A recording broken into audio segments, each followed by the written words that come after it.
जुबलीबागમાં 35 લાખના ખર્ચે લગાવવામાં આવેલ મ્યુઝિકલ સાધનોનો ગઈકાલે શુભારંભ કરવામાં આવ્યો હતો। વડોદરા શહેરની મધ્યમાં આવેલા जुबलीबागનો કુલ એરિયા 9260 સ્ક્વેર મીટર છે, જેમાં મ્યુઝિક એરિયા 175 સ્ક્વેર મીટર છે। બાગમાં સર સયાજીરાવ ગાયકવાડ ત્રીજા દ્વારા ભગવાન બુદ્ધની પ્રતિમા મૂકવામાં આવી છે।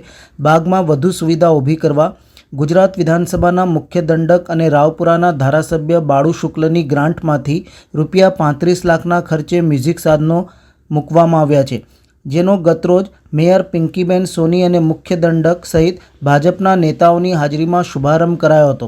આ સિવાય વીએમસીના પાર્ક્સ એન્ડ ગાર્ડન્સ વિભાગે બાગમાં વિવિધ સુવિધાઓ વધારવા રૂપિયા 43.89 લાખનો ખર્ચ કર્યો હતો, જેમાં રૂપિયા 20 લાખના ખર્ચે સિવિલ કામ, રૂપિયા 1.23 લાખના ખર્ચે હોર્ટિકલ્ચર, રૂપિયા 10 લાખના ખર્ચે સ્ટ્રીટ લાઇટો, ભગવાન બુદ્ધની પ્રતિમાના કન્ઝર્વેશન પાછળ રૂપિયા 9.44 લાખ તથા આર્ટ પેન્ટ કરવા રૂપિયા 3.25 લાખના ખર્ચનો સમાવેશ થાય છે।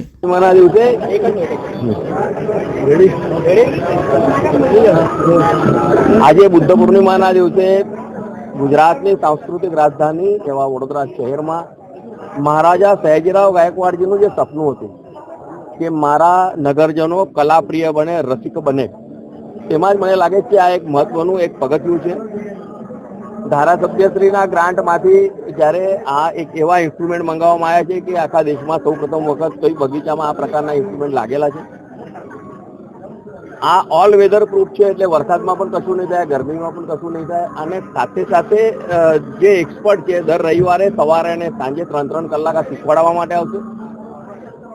આ સાધનો અહીં લગાડવા માટે થઈને કોર્પોરેશનના મેયરશ્રી અને તેઓની ટીમ અને સાથે સાથે મ્યુનિસિપલ કમિશનર અને તેમના પદાધિકારીઓ જે જહેમત ઉઠાઈ છે તે બદલ તેમનો ખૂબ આભાર માનું છું। અને સાથે સાથે આપના માધ્યમથી તમામ નગરજનોને વિનંતી કરું છું કે આ પ્રકારના જ્યારે એક નવલું નજરાનું વડોદરા ખાતે આવ્યું છે ત્યારે આપણે આપણા કુટુંબીજનો સાથે આવીને, બાળકો સાથે આવીને આનો એક ઉપયોગ કરવો જોઈએ અને એનો આનંદ